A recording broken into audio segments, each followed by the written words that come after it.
Hey, y'all, it's your boy Rico. And Sam.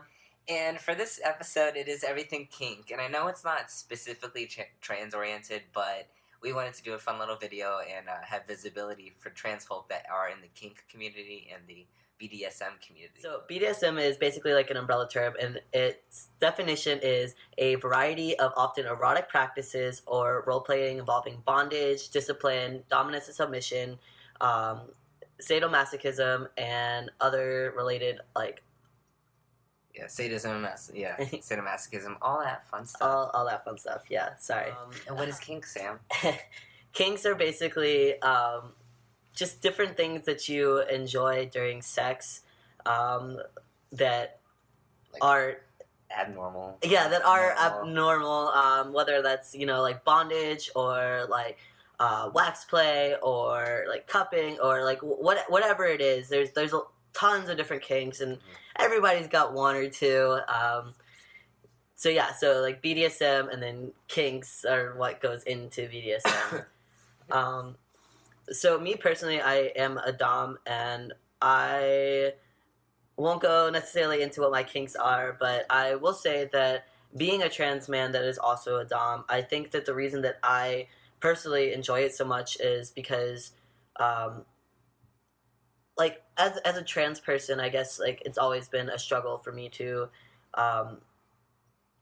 like I guess prove my masculinity or find my masculinity, and I think that being a dom allows me to like showcase my masculinity, because at that point like I am in charge, like I have control of the situation. I'm able to just be that masculine entity with my partner, who basically listens to me and does what I want. And like I think that it's been very liberating for me, being able to have that control and being able to just have an outlet to showcase my dominance and my masculinity. So something that we've noticed a lot in the kink community is that trans people are also often seen as a fetish, and we don't appreciate that. Ew. And basically, like, what that means is that people often fantasize being with trans people specifically because of the fact that they have genitalia that differs from that of a cis man or a cis woman, and they specifically like us because of our genitalia. That's not appropriate. That's weird. Yeah, it's not cool. Like, appreciate me for being a man. Don't care about necessarily what's in my pants, because once it gets to that point, that's just not okay. Obviously, it's okay to be attracted to trans people and to enjoy being with trans people. Trans people are great. We have a lot of fun. We're a great time. Yeah. However, please don't specifically seek us out because we are trans. Like, that's not cool. Like me because I'm a boy, not because I don't have a penis. So for me, I was heavily in the BDSM community maybe a year ago. I did identify as a daddy dom for quite a while. I love the BDSM community. Since maybe half a year ago, a while ago, I've been taking quite a hiatus from it, because anyone who's been a daddy, it is super draining emotionally, being a caregiver in that sense. But I do still love the community. I am more so kink related now. I don't think I could ever be a daddy dom, but definitely dom is like just who I am. It just comes naturally to me. Can you explain the differences between daddy and dom? Yes. Okay. Daddy is pretty much a caregiver in a sense, a mentor. If you are a little or a boy, how do I explain this? So daddies usually have a little, could be like a little boy, little girl, whatever you want to call it. Daddy is a mentor and a caregiver in that sense. They have a set of rules for them, so they have a sense of discipline, whether it be chores or just rules. It doesn't have to be strictly sexual. It doesn't have to be sexual at all. And it just takes a lot out of you, because you have to be creative in a sense of establishing a schedule for that little, and not only being a mentor, but having a sense of being a disciplinarian in a sense. And that's like a 24/7 kind of job in a sense, so it is very draining. And the difference when it comes to doms is doms aren't really, they don't have to be mentoring and caregiving in a sense. They're doms that are strictly out there to humiliate people. They're subs that do want to be humiliated, and they're into that, and that's fine. Doms are more just so the emotional. It's like a support system. Yeah, so doms can be strictly sexual. It could just be for impact play, just strictly scenes. Daddy is more of a full-time gig rather than doms, but you can totally be a dom and not a daddy and have it 24/7 as well. It's a lot that goes into it, but dom is more of like a power play thing as opposed to daddy is like a caring, sweet person. But we're not always sweet. You know what I mean? So yeah, I don't think I could be a daddy dom ever again, but definitely a dom in the sense of I just like being able to just be in control of a situation, having a sub to trust me. Like, you might think that doms are the one in control, but at the end of the day, subs are the one in control because they are giving you their complete trust, and you wouldn't have that if it wasn't for the subs. So subs are in control because they are the ones giving you that control. Do you know what I mean? That's true. I never thought about it that way. Yeah, in a sense, it's like, yeah, no, subs are everything, and there wouldn't be doms if there wasn't subs. So yeah, I'm super into kink, and I feel like there are trans folk, trans men that maybe are into it or want to get into it, but they're nervous because, you know, they aren't cis, and most doms of course are cis males because that's like the thing. Everyone thinks a dominant person has to be a male, but there are femdoms, dominatrix, you know, etc., etc. Just know that you can reach out to local communities if you're in like a city that's super cool with it. I know Austin has a huge BDSM scene. I tried venturing out in it.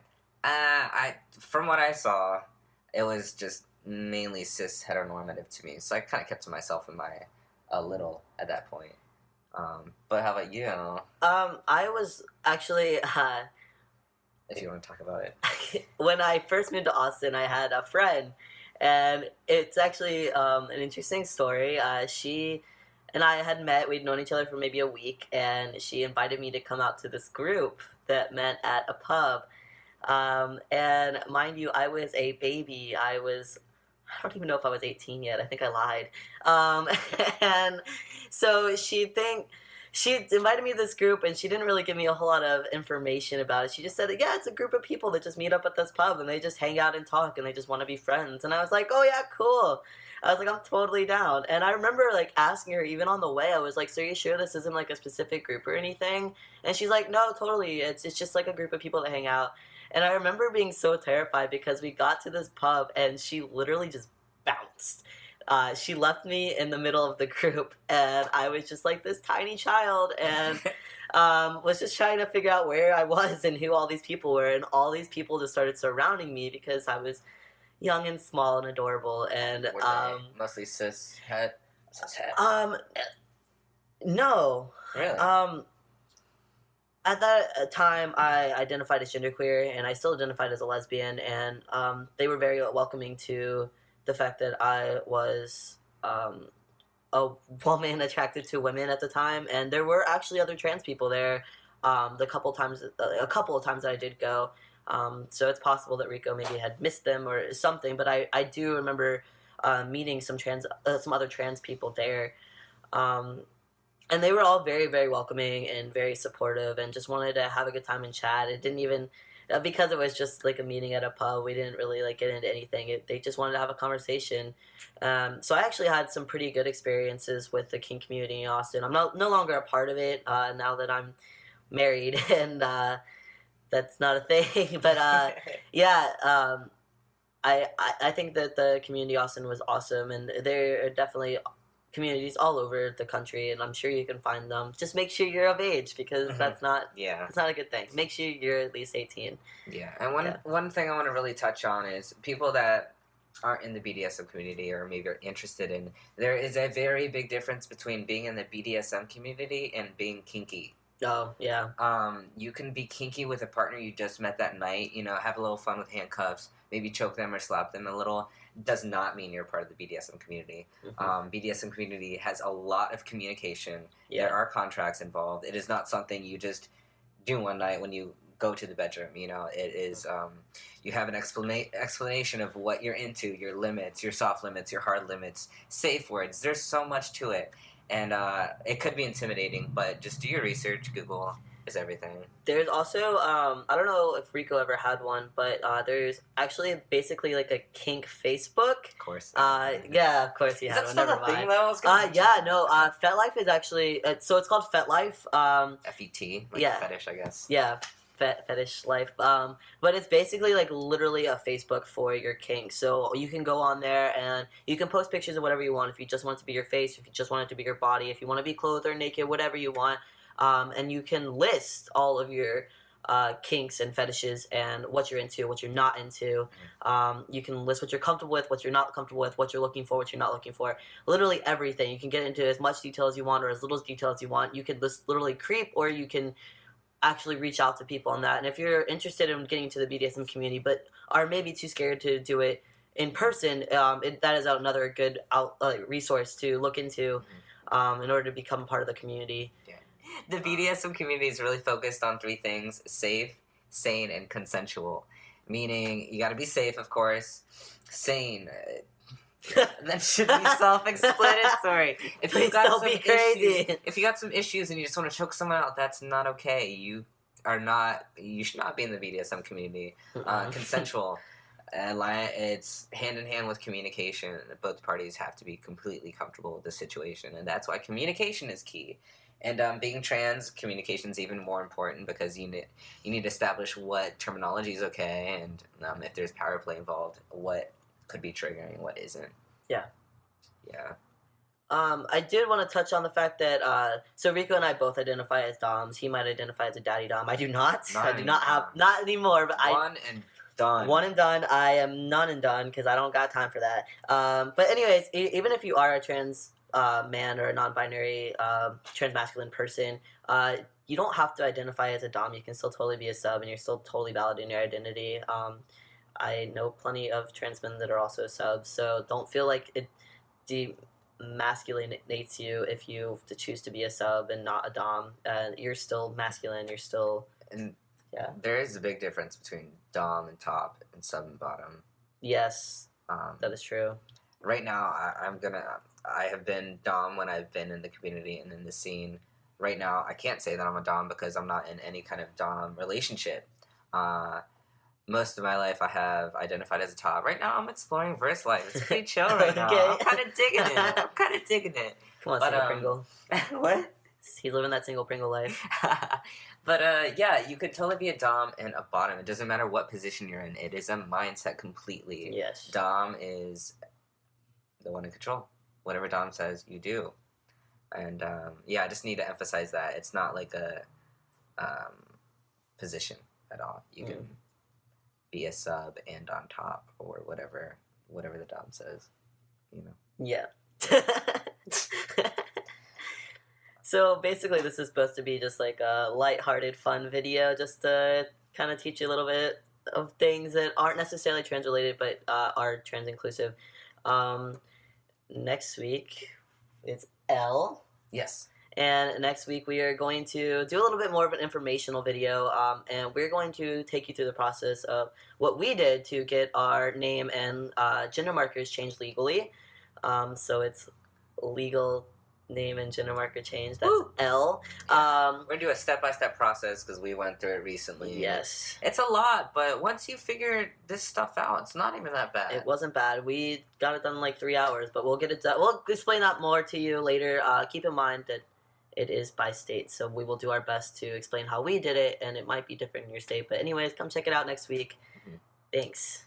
And I just got to say, if you are in the kink community, BDSM community, or you're interested in, definitely just do your research, Google it. I personally am not going to take any questions. I don't want to. Yeah. It's a very personal thing. Well, I just every video we have trans folk reaching out with questions, and that's totally cool. We love it. But I just gotta say, for this, I'm not gonna be your Google database for this one, y'all. Yeah, Google's a beautiful thing, y'all. It really is. Because it is so personal, we definitely feel like everybody should just figure it out for themselves. And there's just a lot into it, and yeah. If you're interested, just check out FetLife if that's still a thing. I don't know if people still use it. Totally is a thing. Okay, cool.